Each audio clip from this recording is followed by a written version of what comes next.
For today's Micah Drives, we're going to try a little bit of a different format. There's one question that I get asked all the time: how did you get your job? I've answered that question so many times individually. I figured, let's make a video. And then I've dragged my family along because Evie knows what that journey has been like, so she can chime in and say, yeah, Micah really was a janitor.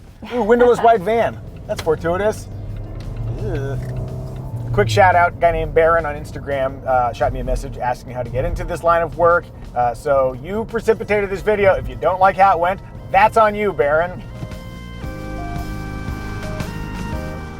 I think maybe a smart place to start is just a quick rundown of my work path. So I never went to college. In high school, started off as a janitor at a little mountain resort.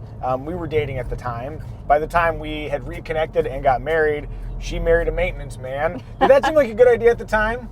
Seems like a great idea. I always say I married a maintenance man with potential, and I was right. It's very sweet of you to say. So from maintenance man, I eventually moved into radio as a board operator, which was not a slick financial move. Radio was not profitable, and I only worked a few hours a day, but it seemed like a move into something a little bit more substantive than the janitorial and maintenance arts, though I got some pretty sick maintenance skills, so I can always fall back on that.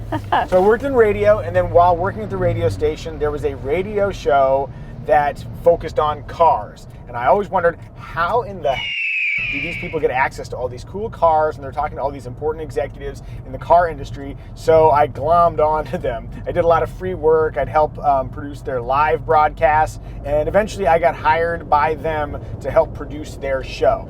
And then I got into their other business. Their other business was making promotional videos for car makers, and so I got pulled in as a full-timer, basically doing production assistant work on their videos. And then from there, I produced another radio program, and the gentleman whose radio program that was, I was connected to that guy via a mutual contact at my job. He was the executive editorial director at Kelley Blue Book. By the way, I'm encapsulating years of stuff into a very, very tight time frame. Eventually, Kelley Blue Book decided to do videos, and when they did that, they needed somebody who could write some scripts, who was reasonably reliable, knew something about cars, knew something about media and video production. I weirdly had all of those attributes, and I happened to be nearby. So they hired me, and I'll say they also hired me even though I did not meet the educational requirements. Did you know that? That they were. I did, yeah. Yeah, they were. I was supposed to have a college degree, and I didn't. And I was like, "Is this going to be a problem?" Don't worry about it. Okay, that's a very high-level overview of the facts as to how I got to where I got to. Now let's dive a little bit deeper into the nittier, grittier stuff about how I actually made those leaps from job to job. Key lessons. Number one, proximity really, really helped. So people hired me because I was nearby and they knew about me. I also demonstrated an ability to solve their problem. I knew about video production and cars when they needed somebody who knew about those two things. Being able to demonstrably solve their problem and being somebody that they know via proximity are how I made those leaps. I think right now you're probably wondering, like, well, isn't there like just a simpler solution for how I get to review cars? And the answer is not really. One of the things I know about this industry, there are very few people that decided, I want to review cars, and I want to review cars at the specific outlets, and so I want to review cars at Car and Driver, and that's what I'm going to do, and then I worked my way in, and that's how I did it. Very few people do that. A lot of people just sort of fell into this job, including myself. I wasn't aiming to do this. This was just literally the following the opportunities as they popped up. So it's really hard to say, here's a good definitive path. What subjects do most people major in? I think communications and journalism tend to be common, but I've also met a fair number of people who write about cars and review cars with like engineering backgrounds. So it just really depends. And then of course you have the woefully uneducated like myself. How common is that? Most everybody I work with went to college to one degree or another. Though I'll be honest, my buddy James Littman, who I did a video with, he has an airplane, I have a helicopter. We did a crossover video. We were talking, I didn't realize, when we were shooting that video, he mentioned that he'd never been to college. I'm like, oh my gosh, another one of me, hey! So college is not necessary if you want to review cars, but it certainly doesn't hurt. Based on the peculiarities of my job path, I think I could do a whole video on the 4 keys to success if you want to have a Micah Muzio style career path. Is that the kind of thing I should make a video on? I don't know. It feels a little bit far from my normal stuff, but let me know in the comment section if I should tell you my 4 keys to success. Let me add some complicating factors. When I got into this industry, there were a lot of different places you could do it, and they were the gatekeepers. If you wanted to review cars, you had to be at a place that reviewed cars. And there really were no places where I'm just a dude and I don't want to answer to anybody and I don't want to be part of a company, but I do want to review cars. Those didn't really exist, but they do now. So when people ask me, how do I get your job?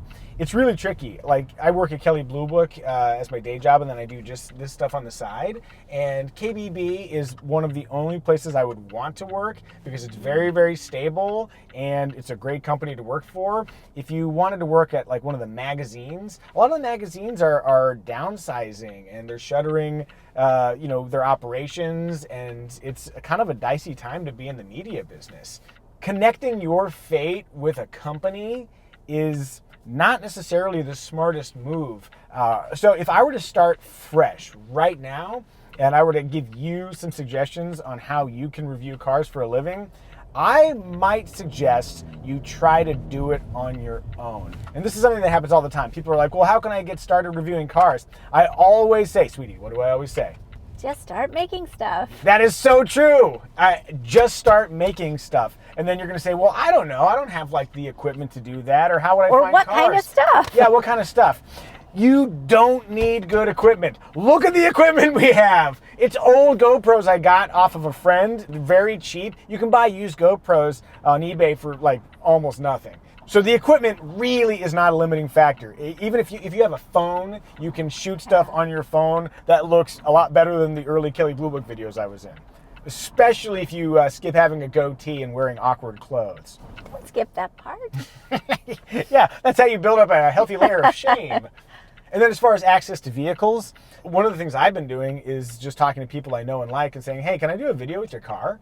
That's something you could do too. Even if you don't know a lot of people, you do know people, and a lot of people have cars. So what I would say is you have all the things you need to start making videos right now about cars. It's more like a willingness to do it. Here's what I know. When you start, your first 50 videos are gonna suck. And the Straight Pipe said this too when we did our helicopter video with them. Your first videos are probably going to suck. Your first 50 videos are probably going to suck. That's a lot of videos. That is a lot of videos, but it's true. Like when we started the Micah Drives channel, I had the notable advantage of having been doing this for more than a decade at Kelley Blue Book. Mm-hmm. So you can kind of hit the ground running there, but that was hard-earned experience. You are not going to be good when you start, so you just have to start making stuff, and you'll learn one of two things.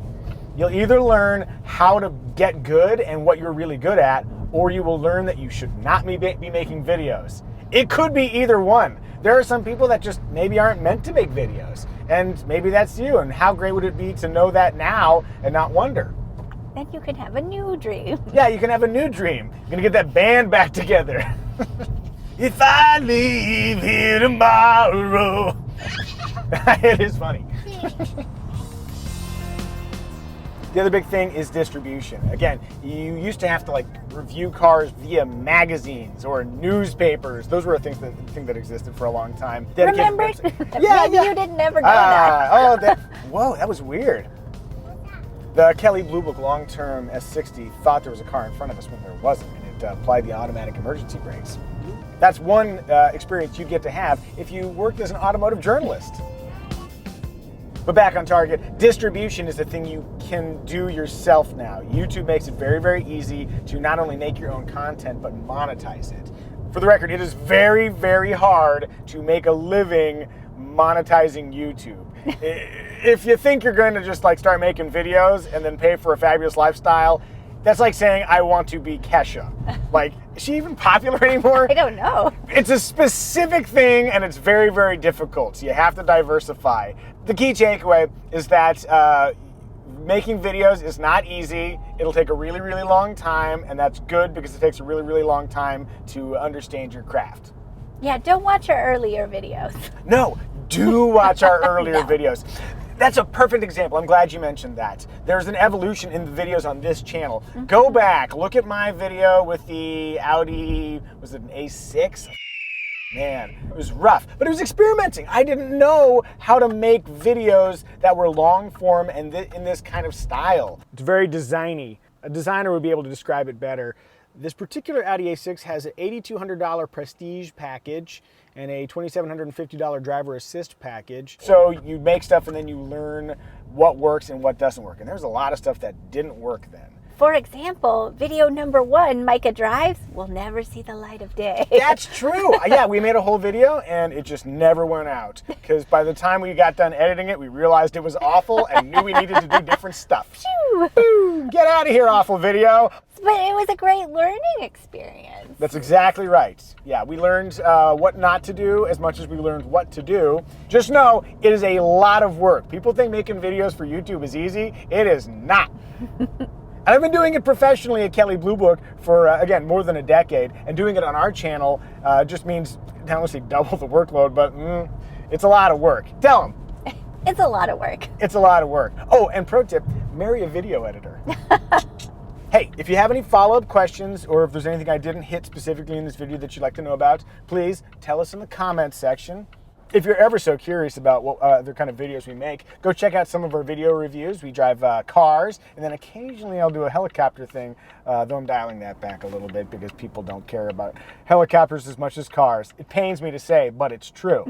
If you haven't subscribed, please do subscribe. And I'm really curious if you want to do more of these kind of ask a question and dig into a topic kinds of videos. If you do, we'll do more. And if not, we'll smartly learn from that and not do more. Whether you decide to go make your own car videos or not, come get your high five.